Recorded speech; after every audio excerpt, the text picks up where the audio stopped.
अभी जब मैं लेक्चर्स का आपको कर रहा था तो एक चीज़ मुझे लगा कि मैं आप लोगों को बताना ज़रूरी है। आप लोगों को जब IPv4 एड्रेसिंग वगैरह कर रहे हैं तो शायद थोड़ा-सा डिले होगा, लेकिन ये चीज़ें आप लोगों को बताना ज़रूरी है। और वो है आर्प। आर्प होता है address resolution protocol.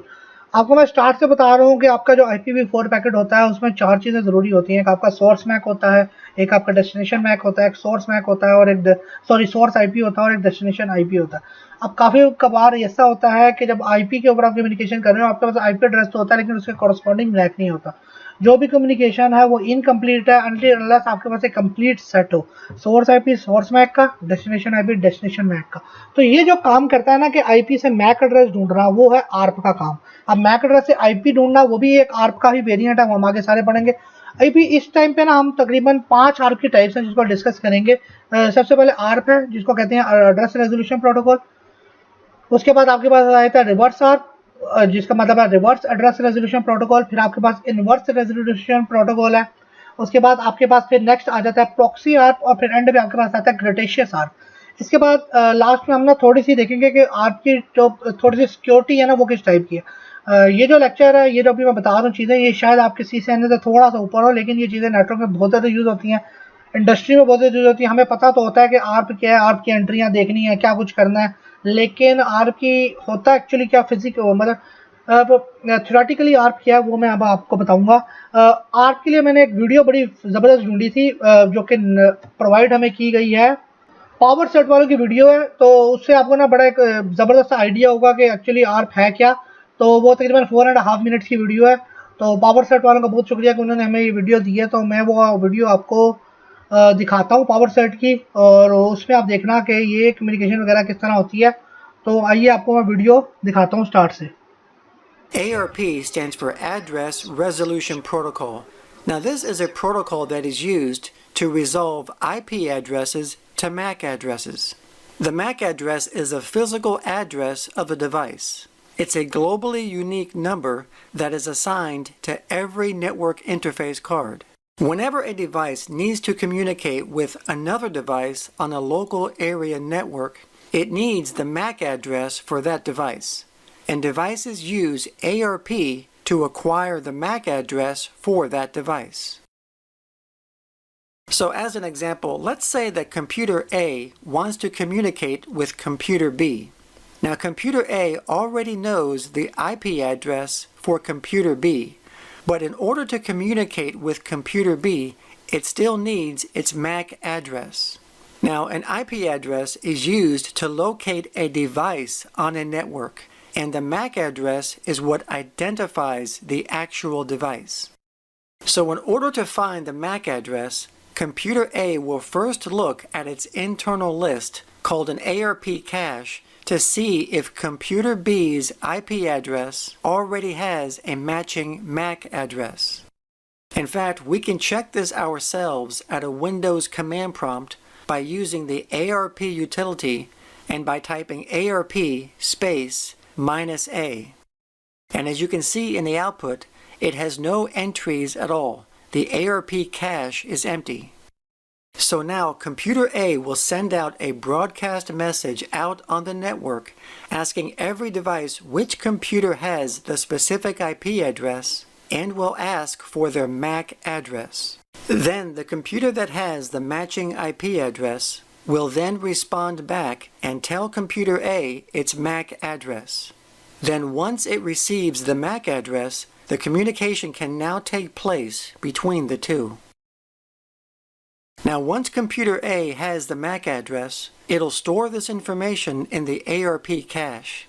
So now let's do the same commands as before, and now you can see that the IP address and matching MAC address have been added to the ARP cache.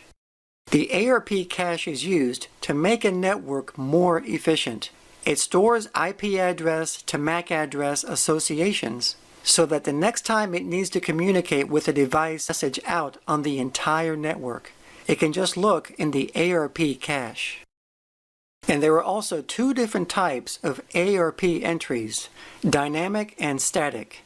A dynamic entry is created automatically when a device sends out a broadcast message out on the network requesting a MAC address, just like in the example we just did.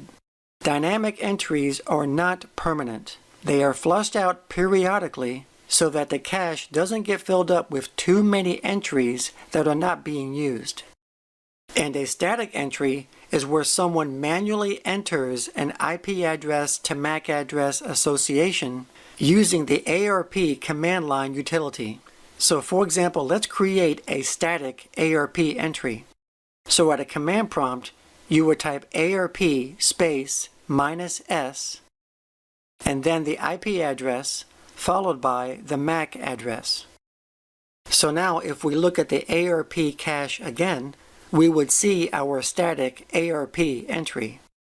Network administrators would use static entries to reduce any unnecessary ARP broadcast traffic on a network. For example, static entries are ideal if you know that two devices are constantly going to be communicating with each other. तो ये आपने video देखी है, इस video में उसने अच्छी तरह एक्सप्लेन किया है कि आर्प एंट्रीज वगैरह किस तरह होती है, किस तरह बनती है।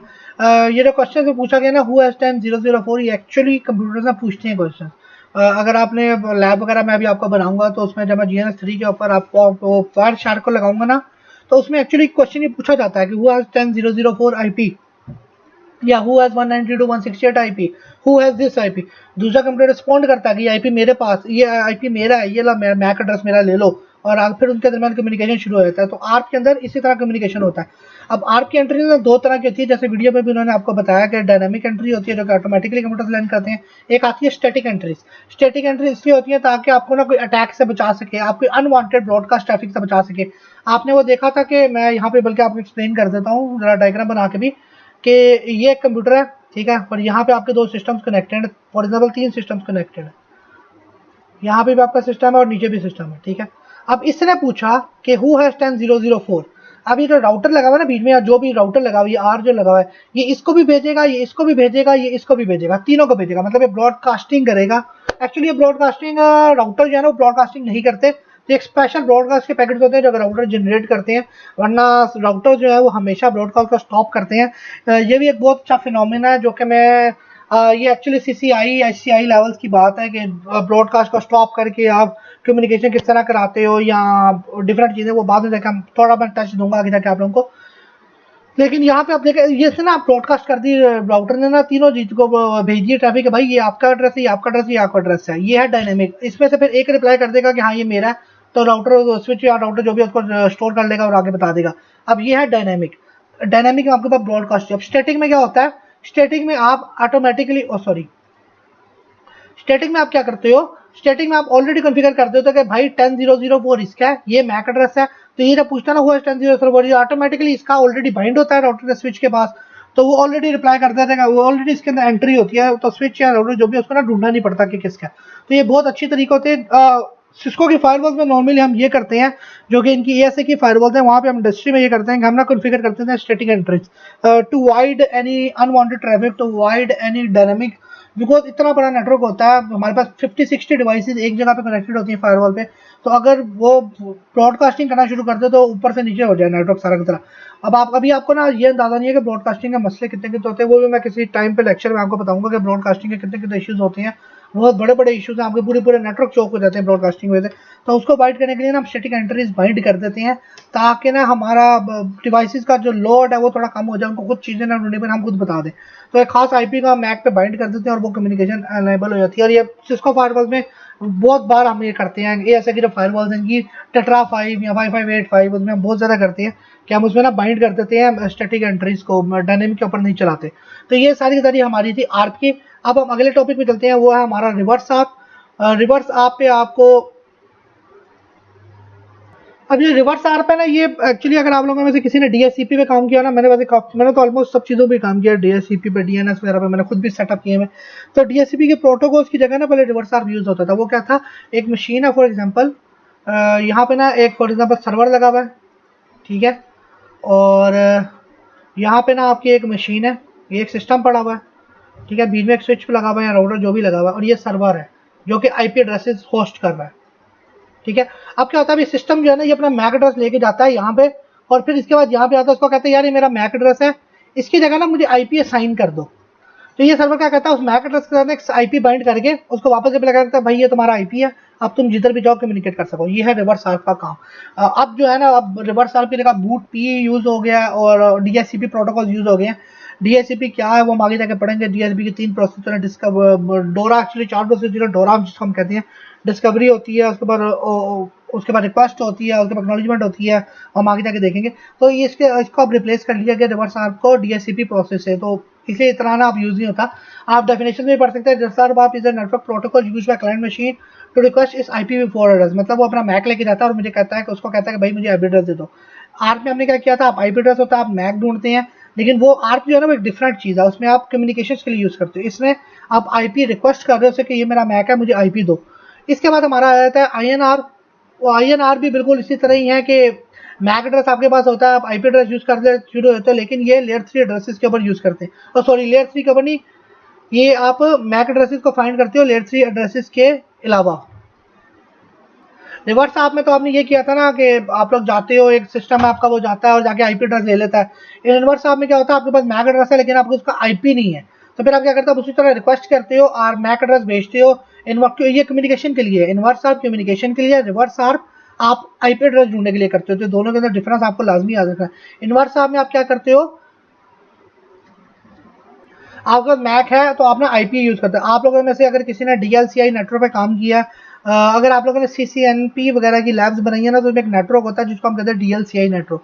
उसमें क्या होता है, उसमें आपके पास ये एक सिस्टम है, ठीक है, एक ये सिस्टम है बी, और एक एंड डिवाइस भी आपकी लगी हुई है। तो आप यहाँ पे ना डेलसीज का नेटवर्क सेटअप कर देते हो। डीएलसीआई का आपके पास एक एक वैल्यूज होती हैं, आपके पास आईपी एड्रेस नहीं होता, डेलसी होती है आपके पास।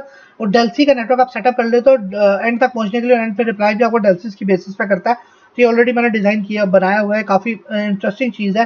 तो डेलसीज के ऊपर जो नेटवर्क चलता है ना, उसमें आपकी इनवर्स आर की यूज होती है। मतलब आपके पास डेलसी है, मैक एड्रेस है, उसे आप फिर आईपी ढूंढ के आ रहे हो और आप फिर कम्युनिकेशन करा रहे हो। तो अगर थोड़ा सा आप ये डेलसी वैसे सीसीएनपी वगैरह या ICNP वगैरह के लेवल की है, तो अभी आपको जरूरत नहीं है वो देखने की। अगर आप फिर भी देखना चाहते हैं तो आप ऑनलाइन वगैरह डेलसी को देख सकते हैं, या इसकी लैब वगैरह भी आप बना सकते हैं। तो डेलसी जो मैक एड्रेस के थ्रू आईपी को ढूंढती है ना, वो है इनवर्स आर, ठीक है। इसके बाद हमारा अगला टॉपिक आ जाता है। तो हम अभी प्रॉक्सी ऐप का मैं बता दूं कि प्रॉक्सी ऐप हमारा वहाँ पे यूज होता है जहाँ पे हमारे पास ना दो सेम नेटवर्क एक राउटर से डिफरेंशिएट किए जाए। मतलब कि आपको मैंने स्टार्ट में बताया हुआ है कि राउटर के हर पोर्ट में एक डिफरेंट नेटवर्क होता है। मतलब एक कुछ होते हैं सेम नेटवर्क, जिस तरह आप स्विच के ऊपर काम कर रहे होते हैं, आपके सेम नेटवर्क होते हैं जिससे जिधर चाहे वो कम्युनिकेशन कर रहा होता है, लेकिन राउटर के अंदर ऐसा नहीं होता। राउटर के अंदर अगर आपने सेम सबनेट्स के भी आईपी एड्रेस डिफरेंट कर दिए ना, तो वो डिफरेंट नेटवर्क हो जाता है। अब फॉर एग्जांपल एक ये कंप्यूटर आपका लगा हुआ है जिसका सेम नेटवर्क है, ये कंप्यूटर है सेम नेटवर्क है, ये कंप्यूटर सेम नेटवर्क है।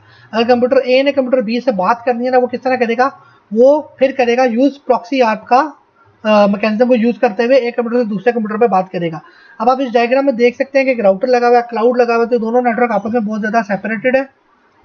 तो इनको तो बात करने के लिए अगर कोई प्रोटोकॉल यूज होना है ना, तो वो फिर होता है प्रॉक्सी आर्प। अब प्रॉक्सी आर्म में भी आपका आईपी एड्रेस जो है वो मैक एड्रेस में रिजॉल्व होता है और आईपी को मैक में बाइंड किया जाता है और फिर उसके मुताबिक कम्युनिकेशंस होती हैं। वो इस तरह का नेटवर्क होता है जिसमें आपके पास एक नेटवर्क कहीं और पड़ा हुआ है, दूसरा नेटवर्क कहीं और पड़ा हुआ है। तो उसके अंदर जो कम्युनिकेशन करने के लिए यूज होती है ना, तो वो आपकी कम्युनिकेशन होती है प्रॉक्सी आर्प के ऊपर। उसके बाद हमारा आ जाता है ग्रेडिशियस आर्प। ग्रेडिशियस आर्प आप बहुत ज्यादा इंडस्ट्री में सुनेंगे टर्म को, एक बहुत इंपॉर्टेंट टर्म है। ये आपका यूज होता है कंप्यूटर्स के अंदर, लिनक्स मशीन में, या जो भी आपका ऑपरेटिंग सिस्टम है उसमें यूज होता है। इसका ग्रेडिशन का क्या काम होता है, जब भी आपका कंप्यूटर बूट अप हो रहा होता है ना, उसका नेटवर्क कार्ड जैसे ही अलाइव होता है, तो वो ना सबको बता देता है कि भैया मेरा मैक एड्रेस है, और सबको ना इंटरनेट नेटवर्क अपना मैक एड्रेस फ्लश कर देता है। उसके बाद हर एक के पास ना उसका मैक एड्रेस पहुंच जाता है कि सिस्टम आपको हो गया, सिस्टम का मैक एड्रेस ये सब ना अपने अपने टेबल्स में उसको बाइंड कर लेते हैं। अगर स्विच लगा हुआ तो स्विच मैक एड्रेस टेबल में बाइंड कर लेता है। डीएचसीपी लगा हुआ तो डीएचसीपी के पास वो मैक एड्रेस जाता है, तो उसके अगेंस्ट उसको फिर आईपी दे देता है कि ये तुम्हारा आईपी है। अगर आपने कोई डीएस सर्वर लोकल पे होस्ट किया हुआ है, आप हमेशा देखेंगे, एक काम करिएगा आप लोग कि आप लोगों ने काम करना है, जो आप लोगों का पीटीसीएल वगैरह का राउटर है उसके साथ आप लोगों ने अपनी केबल कनेक्ट करनी है। केबल कनेक्ट करने के बाद आप जैसे ही अपने सिस्टम को ऑफ करके ऑन करेंगे ना, देखेंगे आप लोगों के सिस्टम को ऑटोमेटिकली आईपी मिल जाती है। वो क्या होता है, वो होती है ग्रेडिशियस आर्प की वजह से। ये नहीं होता कि आप लोगों के कंप्यूटर को कहीं से ऑटोमेटिकली स्टोर किया होता है, भी ऐसा नहीं होता। वो ना ग्रेडिशियस आर्प की रिक्वेस्ट लेके सर्वर के पास जाता है, या आपके राउटर वगैरह लगे में उसके पास जाता है, तो फिर उसकी ना रिक्वेस्ट वापस आती है आईपी की फॉर्म में। तो वो सिस्टम अपने पास इंस्टॉल कर लेता है और अपने सिस्टम के वो जो विंडो नीचे बनी होती है 2 कंप्यूटर वाली, उसमें इंस्टॉल कर लेता है। ये DHCP होगा। अगर आपका कंप्यूटर स्टैटिक आईपीएस पे चल रहा है तो फिर कंडीशनल आरपी की जरूरत नहीं होती, फिर वो नॉर्मली उसी तरह स्टैटिकली चलता है, उसके लिए ये आर्प की रिक्वेस्ट की जरूरत नहीं होती। ये हमारी सारी आर्प की टाइप्स थी। अब इसके बाद हम देख लेते हैं आर्प स्पूफिंग क्या है। आर्प स्पूफिंग ये होता है कि आपका फॉर एग्जाम्पल कोई नेटवर्क है, ठीक है, यहाँ पे आपका कोई सिस्टम लगा हुआ है और यहाँ पे कोई सिस्टम लगा हुआ है, ये आप रिक्वेस्ट जा रही है आ रही है, यहाँ पे ना कोई स्पूफ कर लेता है, मतलब कोई आइस ड्रॉप कर लेता है और कोई मसला मस्ती करके आपके नेटवर्क को हैक कर लेता है। तो यहाँ पे क्या होता है, जितनी भी फिर आपकी रिक्वेस्ट होती है ना वो उसके पास जा रही होती है, आपके पास नहीं आ रही होती है। फिर जितनी भी वो फिर अपने पास से आपकी आईपी दे देता है आप लोगों को, ये इंट्रूडर आपको आईपी दे देता है। उसके बाद जितनी भी आपकी कम्युनिकेशन हो रही होती है आपकी इधर से नहीं हो रही होती, ऊपर की तरफ हो रही होती है। इंट्रूडर का आप जितनी भी कम्युनिकेशन आपकी जा रही होती है वो ऊपर की तरफ जा रही होती है। ये आपकी जितने भी इश्यूज है ना, इसी वजह से आप लोगों के मेजर अटैक्स हो सकते हैं, जिसमें से कुछ आपके मैन इन द मिडल है, डिनायल ऑफ सर्विस है, डॉस अटैक जिसको हम कहते हैं। इसमें डॉस अटैक जो है वो सबसे ज़्यादा इंपॉर्टेंट है, बिकॉज डॉस अटैक जो है, डिनायल ऑफ सर्विस अटैक जो है, ये आपकी पूरी ट्रैफिक को बिठा देता है। नेटवर्क्स में जब हम काम कर रहे होते हैं तो ये बहुत बहुत ज़्यादा आपको देखा जाता है। अब तो पूरे के पूरे आप कह सकते हैं सर्वर्स लग गए हैं डिनायल ऑफ सर्विस अटैक को बचाने के लिए, लेकिन फिर भी कोई ना कोई अटैक आ ही जाता है। उसके बाद सेशन हाईजैकिंग अटैक है कि कोई आप कम्युनिकेशन कर रहे हो लेकिन कोई और इंट्रूडर आपकी कम्युनिकेशन को सर्च कर रहा है, तो वो सारे के सारे अटैक जो है आप स्पूफिंग की वजह से हैं। इसके डिफरेंट मैकेनिज्म भी होते हैं सेफ्टी के सेव करने के, लेकिन वो इस कोर्स में आपके इंक्लूडेड नहीं है। कभी टाइम मिला तो मैं फिर आपको बताऊंगा। डिफरेंट प्रोटोकॉल्स भी, आप डिफरेंट चीज़ें भी हैं। तो ये सारे का सारा अभी आपकी टाइप्स के बारे में था। मेरे ख्याल से इसकी लैब की जरूरत नहीं, बिकॉज ये थ्योरेटिकली टॉपिक ज़्यादा ज़रूरी है। आपकी एंट्रीज में आपको दिखा सकता हूँ। ऑब्वियसली जब आप शो आर्प करते हैं तो आपकी ना आपकी एंट्रीज का टेबल आ जाता है, जिसमें आपके पास आर्प होती है, आईपी एड्रेस होता है, मैक एड्रेस, बल्कि मैं आपको दिखा देता हूँ। तो यहाँ पे आप लोग देख सकते हैं कि यहाँ पे अगर मैं शो आर्प करूँगा ना तो यहाँ पे मेरे पास एंट्रीज आ जाएंगी। सबसे पहले यहाँ पे आप देख लेंगे ये 311 की एंट्री है और इसके साथ ये मैक एड्रेसेस है और ये इस इंटरफेस पे ये जो आईपी का गेस्ट मैक एड्रेस है ना, ये एक्चुअली आर्प का काम होता है, एड्रेस सर्च प्रोटोकॉल, और सिंपल सी कमांड है कि शो आर्प आप करते हैं। अगर आप क्वेश्चन मार्क करें तो आपको बाकी डिटेल्स भी पता लग जाएगी। कोई स्पेसिफिक आर्प आपने ढूंढना है, या कोई इंटरफेस चैनल वीलन आईएफ पे आपने ढूंढना है, या कोई इनकम्प्लीट आर्प की एंट्रीज आपने देखनी है, आप समरी देखनी है, सब कुछ यहाँ पे आपको डिटेल्स सारी सारी मिल जाएंगी। समरी में आप लोगों को डिटेल्स पता लगेगी कि आपकी डायनामिक की एंट्री कौन सी है, आपकी टेबल में इस वक्त कौन सी ऑटोमेटिकली जो एंट्रियाँ आ गई हैं, या कोई डायरेक्टली कनेक्टेड, या इस वक्त डायरेक्टली कनेक्टेड एंट्रीज हैं, डायनामिक एंट्री कोई भी नहीं आई। उसके बाद इंटरफेस की एंट्रीज आ जाएंगी कि आपकी इंटरफेस कौन सी है। एक्चुअली होता ये है कभी कभी एक एक इंटरफेस में ना 50-50 आर्प आ रहे होते हैं, 60-60 आर्प आ रहे होते हैं, बिकॉज आगे आपकी ना काफ़ी चीज़ें कनेक्टेड होती है। नॉर्मली होता है 50 आर्प 60 आर्प एक इंटरफेस में नॉर्मली होता है, इतना मसला नहीं होता, हम देखते हैं। तो ये सारी की सारी उस एंट्रीज की आपको डिटेल्स बताता है, कितने आर्प आ रहे हैं, इतने इनकम्प्लीट एड्रेस चाहिए। जब कोई आपके कम्युनिकेशन में इशू होता है ना तो वहाँ पे फिर जो आपकी आर्प की एंट्री होती है ना, इस तरह मैं यहाँ दिखा रहा हूँ, ये होती है इनकम्प्लीट। यहाँ पे इसका स्टेटस आ रहा होता है इनकम्प्लीट। इसका मतलब ये है कि कोई ना कोई गड़बड़ है जिसकी वजह से आपकी एंट्री इनकम्प्लीट आ रही है, तो कोई ना कोई इशू है। तो ये हमारी आर्प की डिटेल्स हैं जो कि सारी आप लोगों की जाननी ज़रूरी थी। तो यहाँ पे हमारा इस वक्त ये लेक्चर नंबर 2 जो .3 जो है, जो कि हमारा है सॉरी लेक्चर नंबर कौन सा है हमारा 3.2 जो है राउटिंग टाइप्स का, वो ख़त्म हो जाता है। और इसके बाद इंशाल्लाह हम अगले टॉपिक पे अपने जाएंगे। अगले टॉपिक में वही टोपोलॉजी जो मैं बता रहा हूँ, अगले टॉपिक पे जाएंगे। सबसे पहले थैंक यू, एंड पे थैंक यू हम अगेन करते हैं डीजी पाकिस्तान का, जिन्होंने आप लोगों को प्लेटफॉर्म दिया ताकि आप लोग काम सीख सकें CCNA के बारे में। और मैं अपनी हर कोई कोशिश करूँगा कि आप लोगों को अच्छी तरह CCNA सिखाऊँ ताकि आप लोगों की जो बेस है वो स्ट्रॉन्ग हो जाए। मोस्ट प्रॉब्ली जो लोग काम कर रहे हैं वो उनको काफ़ी चीज़ें पता होंगी, लेकिन कुछ चीज़ें मे भी ऐसी हो सकती हैं कि जिनको ना पता हो। हमारा लर्निंग हमारी जारी रहती है, कोई मकसद नहीं लर्निंग में। तो अपना सब ख्याल रखिएगा।